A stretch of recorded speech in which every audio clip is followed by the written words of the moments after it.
Going on YouTube, got a video to make. It's gonna be titled Light Skin Privilege.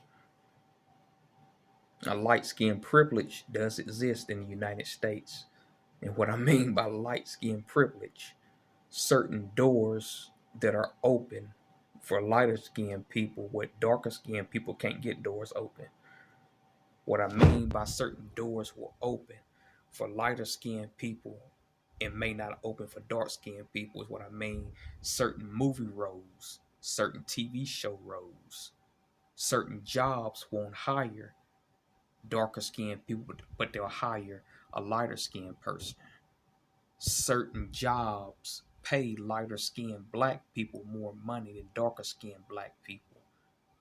Even the criminal justice system, most lighter skinned black people get less time in prison than darker skinned black people.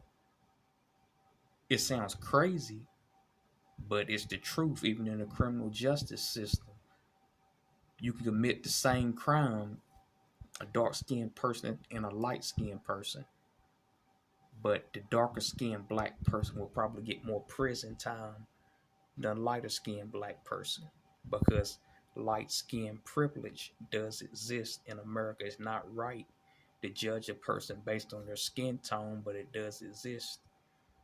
It does exist.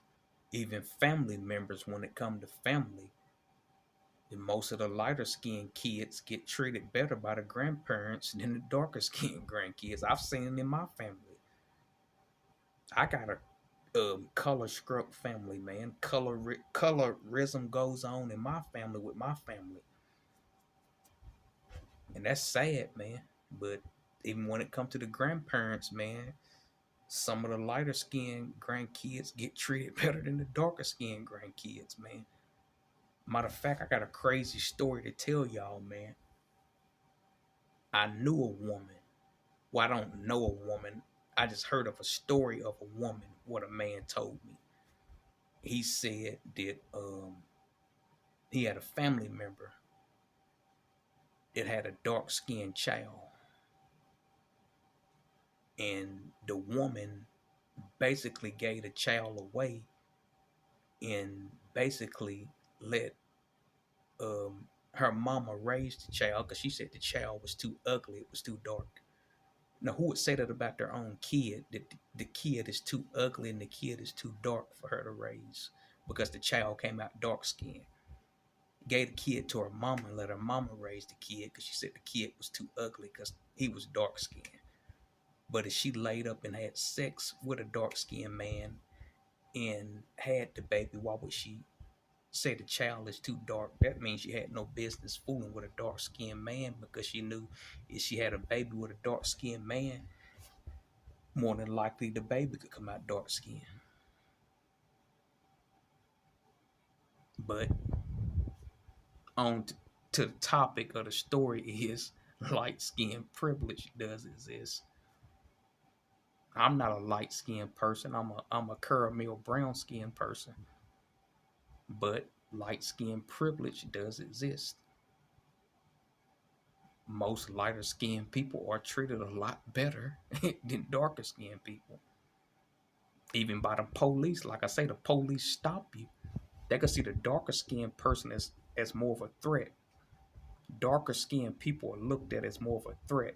They're looked at as being more violent than lighter skinned people. The police are trained that way. They look at darker skinned people like they're criminals and they're more of a threat and they're more violent and crazy than lighter skinned black people. Like people say, the darker the nigga, the lighter the police trigger, meaning they'll shoot you faster when you a dark nigga. I heard a man say that. The darker the nigga, the lighter the trigger. Meaning they'll shoot a dark skinned black man way faster than a lighter skinned black man. Because like I said, they look at the darker skinned black man like he's more of a threat. You know, he's more violent, he's more crazy, he's more dangerous because he's dark skinned. He fits the criminal profile because he's dark skinned. So, light skin privilege does exist. I ain't gonna drag this video out though, man. I Just wanted to make the video. Check out my other videos. I got other videos on YouTube. But till next time.